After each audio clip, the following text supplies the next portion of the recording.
स्वागत है दोस्तों फायर स्वैग में। आज की कहानी कोई आम कहानी नहीं, बल्कि एक असली रूह कपा देने वाला अनुभव है।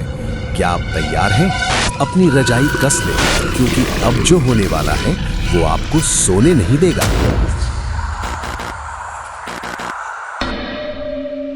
ये घटना उत्तर भारत के एक छोटे से गांव की है। गांव के पास एक बहुत घना और पुराना जंगल था।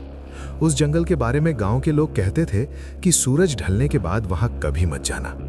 गांव वाले हमेशा एक ही बात कहते थे, उस जंगल में रात को कोई नहीं जाता। लेकिन शहर से आया आदित्य इन बातों पर बिल्कुल विश्वास नहीं करता था। आदित्य अपने दोस्त राहुल के साथ उस गांव में अपने दादा से मिलने आया था। दिन में दोनों दोस्त अक्सर जंगल के पास घूमने जाते थे। एक दिन शाम को गांव के एक बुजुर्ग ने उन्हें चेतावनी दी। उन्होंने कहा, बेटा, सूरज ढलने के बाद उस जंगल के पास भी मत जाना। वहां कुछ ऐसा है जो इंसान नहीं है। आदित्य हंसने लगा। उसने कहा, दादाजी, ये सब सिर्फ लोगों को डराने की कहानियां हैं। बुजुर्ग ने गंभीर आवाज में कहा, बेटा, जो लोग ये बात मजाक समझते हैं वो कभी वापस नहीं आते।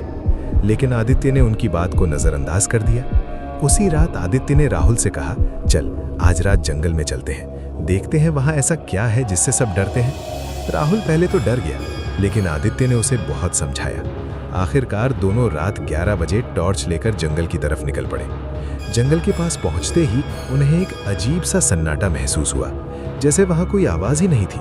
न कोई पक्षी, न कोई जानवर, बस ठंडी हवा और पेड़ों की हल्की सरसराहट। जंगल के अंदर कदम रखते ही राहुल ने कहा, मुझे अच्छा नहीं लग रहा, चल वापस चलते हैं। लेकिन आदित्य बोला, डर मत, यहाँ कुछ नहीं है। दोनों धीरे धीरे जंगल के अंदर चलते गए। करीब 15 मिनट बाद उन्हें लगा कि कोई उनके पीछे चल रहा है। चर चर, सूखी पत्तियों पर किसी के कदमों की आवाज आ रही थी। राहुल घबराकर बोला, आदित्य, पीछे कोई है। आदित्य ने टॉर्च पीछे घुमाई, लेकिन वहां कोई नहीं था। राहुल का दिल जोर जोर से धड़कने लगा। तभी अचानक दूर से किसी के रोने की आवाज आने लगी। ऊ, ऊ, ऊ, जैसे कोई औरत बहुत दर्द में रो रही हो। राहुल ने कांपती आवाज में कहा, ये आवाज सुनी तुमने? आदित्य भी अब थोड़ा डर गया था, लेकिन उसने हिम्मत दिखाते हुए कहा, चल देखते हैं कौन है। दोनों उस आवाज की तरफ बढ़ने लगे। जैसे जैसे वे आगे बढ़ रहे थे, आवाज और साफ होती जा रही थी। कुछ ही देर में उन्हें एक पुराना टूटा हुआ मंदिर दिखाई दिया। मंदिर बिल्कुल सुनसान था। आवाज उसी मंदिर के अंदर से आ रही थी। राहुल बोला, नहीं, मुझे अंदर नहीं जाना। लेकिन आदित्य धीरे धीरे मंदिर के अंदर चला गया। मंदिर के अंदर बहुत अंधेरा था। जैसे ही आदित्य ने टॉर्च जलाई, दोनों की सांसें रुक गईं। मंदिर के कोने में एक औरत बैठी हुई थी। उसके लंबे काले बाल उसके चेहरे पर गिरे हुए थे। वो धीरे धीरे रो रही थी। आदित्य ने हिम्मत करके पूछा, कौन हो तुम? औरत ने धीरे धीरे अपना सिर उठाया। जैसे ही टॉर्च की रोशनी उसके चेहरे पर पड़ी, दोनों की चीख निकल गई। उस औरत का चेहरा पूरी तरह जला हुआ था। उसकी आंखें बिल्कुल काली थीं और उसका मुंह अजीब तरह से खुला हुआ था।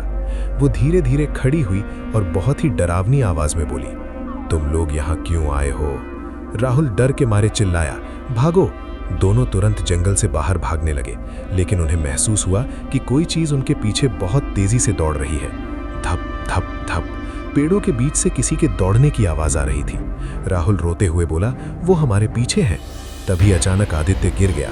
उसकी टॉर्च दूर जा गिरी। राहुल ने पीछे मुड़कर देखा और जो उसने देखा, उसकी रूह कांप गई। वही औरत पेड़ के ऊपर उल्टी लटकी हुई थी। उसकी आंखें लाल हो चुकी थीं और वो बहुत तेजी से उनकी तरफ रेंग रही थी। राहुल पूरी ताकत से भागा और किसी तरह जंगल से बाहर निकल आया, लेकिन आदित्य उसके साथ नहीं था। अगली सुबह गांव वालों ने जंगल में खोज की, लेकिन आदित्य का कभी कोई पता नहीं चला। उस दिन के बाद गांव वालों ने जंगल के रास्ते पर एक बड़ा बोर्ड लगा दिया, जिस पर लिखा था, चेतावनी, इस जंगल में रात को कोई नहीं जाता, क्योंकि जो भी जाता है वो कभी वापस नहीं आता। अगर आपको ये कहानी सुनकर हल्की सी भी आहट महसूस हुई हो, तो समझ लीजिए कोई आपको भी सुन रहा है। लाइट बंद करने से पहले एक बार पीछे जरूर देख लें, क्योंकि डर कभी जाता नहीं, बस छुप जाता है।